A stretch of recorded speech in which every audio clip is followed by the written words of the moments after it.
50 साल की महिला को सेक्स की लत लग जाती है। अपने पहले पति को छोड़कर अपने से 15 साल छोटे लड़के के साथ ये रहने लगती है। कुछ सालों तक इसके साथ रहने के बाद अपने से 25 साल छोटे लड़के के साथ संपर्क में आ जाती है। उसके साथ वह संबंध बनाने लगती है।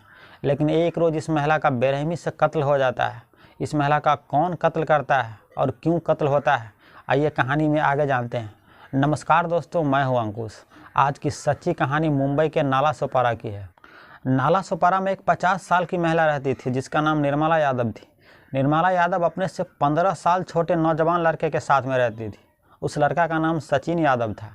यह दोनों आपस में शादी नहीं किया था, लेकिन यह दोनों लिविंग में रह रही थी और पिछले कई सालों से रह रही थी। लेकिन निर्मला ने आसपास के रहने वाले लोगों को सचिन को अपने पति के तौर पर पेश किया था। लोगों को बताया था कि सचिन उसका पति है।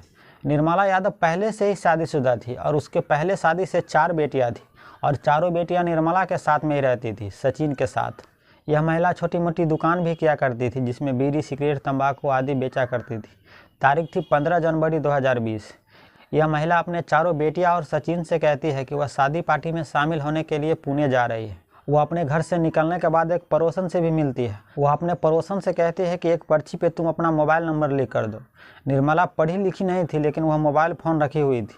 उसे नंबर सेव करने नहीं आता था। एक तरह से निर्मला अपने पति को जासूसी करने के लिए अपने पड़ोसन का नंबर लेती है। उसकी पड़ोसन एक पर्ची पे नंबर लिखकर इस निर्मला को दे देती है। इसके बाद निर्मला पुणे में शादी में शामिल होने के लिए चली जाती है। शाम के वक्त सचिन निर्मला को कॉल करने की कोशिश करता है, लेकिन निर्मला का मोबाइल फ़ोन स्विच ऑफ आ रहा था। सुबह में सचिन एक बार और निर्मला को कॉल करने की कोशिश करता है, लेकिन इस बार भी मोबाइल फ़ोन स्विच ऑफ आ रहा था। सुबह से लेकर दोपहर होने वाला था। इस दौरान वह कई बार निर्मला के फ़ोन पे कॉल करता है, लेकिन हर बार उसका मोबाइल फ़ोन स्विच ऑफ आ रहा था। अब इन लोगों को थोड़ा चिंता होने लगता है। उनकी चारों बेटियों को भी चिंता होने लगती है, क्योंकि कल से निर्मला की फ़ोन लगातार स्विच ऑफ आ रही थी। और उधर से निर्मला ने एक बार भी अपनी चारों बेटियां से और सचिन से भी बात करने की कोशिश नहीं की। इस बात को लेकर इन सभी को चिंता बढ़ने लगती है। सचिन सोचता है कि अगर वह शाम तक घर नहीं आती है तो वह पुलिस स्टेशन में जाकर निर्मला की गुमशुदगी की रिपोर्ट लिखाएगी। और दूसरी तरफ मुंबई पुलिस को एक शख्स कॉल करके बताता है कि वह मुंबई अहमदाबाद हाईवे में जो कश्मीरी स्ट्रीट है, यहाँ पर एक महिला की लाश पड़ी हुई है। जैसे ही मुंबई पुलिस यह बात सुनती है कि महिला की जली हुई लाश है, वह फ़ौरन ही मुंबई अहमदाबाद हाईवे के कश्मीरी स्ट्रीट पे पहुंचती है। वहां पर जाने के बाद पुलिस देखती है कि हाँ, सचमुच में यहाँ पर एक महिला की लाश पड़ी है। लाश को बुरी तरह से जलाने की कोशिश किया गया था। अगर कोई भी वह लाश को देखता तो यह पहचानना मुश्किल था कि यह लाश किसकी है। उस लाश में जो बची कुची थी वह पैरों में पायल और हाथ में चूड़ी, और देखने से यह भी पता लगाना मुश्किल हो रहा था कि यह मरने वाली जो महिला है इसकी उम्र कितनी रही होगी। पुलिस उस लाश की कई सारे तस्वीर खींचती है और जब पुलिस उस लाश के आसपास जांचती है तब पुलिस को एक कागज़ का टुकड़ा मिलता है। बाकी और भी कागज़ के टुकड़े मिलते हैं, लेकिन इस कागज़ के टुकड़े पर एक मोबाइल नंबर लिखा हुआ था।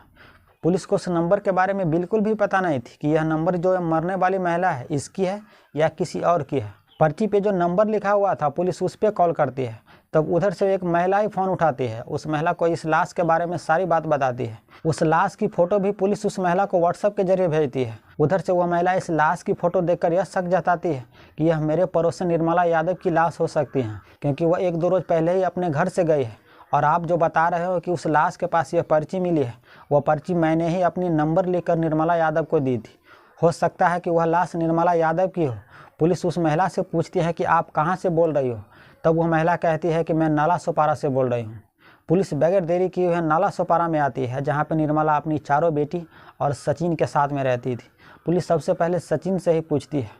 तब वहाँ के रहने वाले लोगों को पहली बार पता चलता है कि सचिन और निर्मला पति पत्नी नहीं है, बल्कि वह पिछले कई सालों से लिविंग में रह रही थी। पुलिस को सबसे पहले सचिन पर ही शक होता है, क्योंकि अक्सर जो लिविंग में पार्टनर रहते हैं एक दूसरे को कत्ल कर देता है। इसीलिए पुलिस सचिन को ही गिरफ्तार करके थाने ले जाती है और उससे पूछताछ करती है। लेकिन सचिन निर्मला यादव के कत्ल से काफ़ी दुखी था।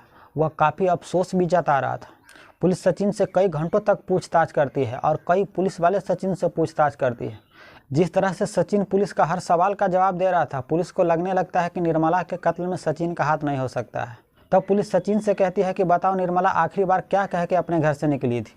तब सचिन कहता है कि निर्मला ने तो हम सबको पुणे में शादी पार्टी में शामिल होने के लिए कह के घर से निकली थी। पुलिस को लगा कि निर्मला को तो पुणे में जाना था, लेकिन वह थाने क्या करने चली गई थी।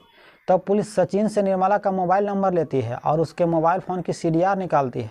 और जब वो CDR निकाल कर पुलिस चेक करती है तो पता चलता है कि वह एक नंबर से अक्सर बात किया करती थी और काफ़ी लंबी लंबी बातें किया करती थी। और जिस रोज़ वो अपने घर से पुणे जाने की बात कहकर निकली थी, उस रोज़ भी वो उस नंबर से बात कर रही थी और वह नंबर भी साथ साथ में चल रहा था। जिस टावर से निर्मला यादव के मोबाइल फ़ोन कनेक्ट हो रहा था, उसी टावर से वह भी नंबर कनेक्ट हो रहा था।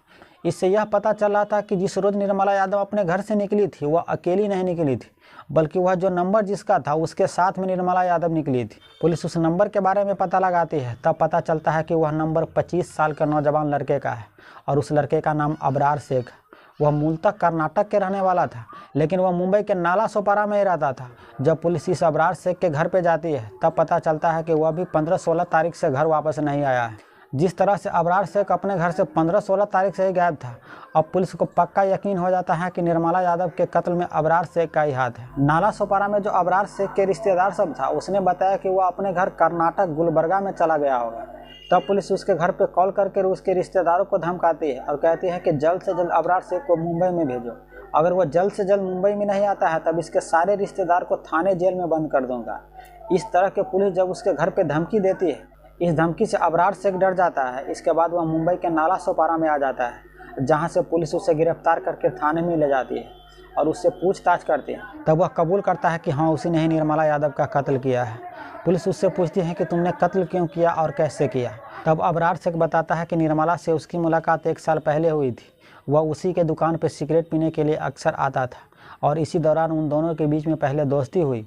इसके बाद यह दोनों एक दूसरे के साथ नाजायज़ संबंध बनाने लगा। वह एक दूसरे के साथ शारीरिक संबंध बनाने लगा और ये पिछले 1 सालों से ऐसे ही चल रहा था। लेकिन कुछ महीनों से निर्मला अबरार शेख को धमकी देने लगा और उससे कहने लगा कि तुम मुझसे शादी करो। अगर तुम मुझसे शादी नहीं करोगे तो जो तुम्हारे और हमारे बीच में रिश्ता है, इस रिश्ता के बारे में तुम्हारे घर वाले को बता देंगे, पुलिस में भी रिपोर्ट लिखा देंगे। इस तरह की धमकी अबरार शेख को लगातार दे रही थी। तब अबरार शेख सोचता है कि मैं तो 25 साल का हूँ और मेरी तो अभी शादी भी नहीं हुई है और वह महिला 50 साल की है। अब वह यह सोचने लगता है कि इस महिला से पीछा कैसे छुड़ाया जाए। तब वह एक प्लान बनाता है निर्मला यादव के कत्ल करने के लिए और हमेशा हमेशा के लिए उससे पीछा छुड़ाने के लिए। तब वह 15 जनवरी से 2 दिन पहले 13 जनवरी को ही निर्मला यादव को सारी बात बताता है।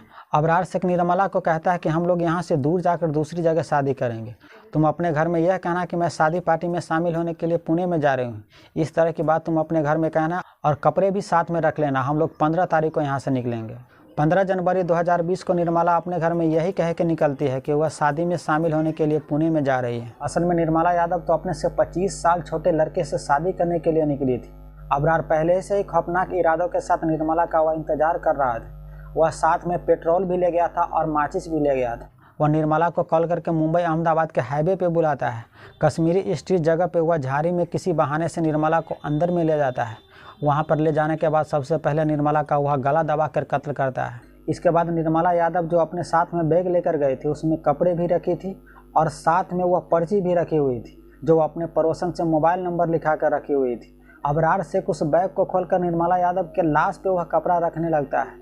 उसी दौरान वह पर्ची उस बैग से उड़कर लाश से दूर चला जाता है, लेकिन अबरार शेख ध्यान ही नहीं देता है। अबरार अपने साथ बोतल में पेट्रोल भी लेकर गया था और साथ में माचिस भी लेकर गया था।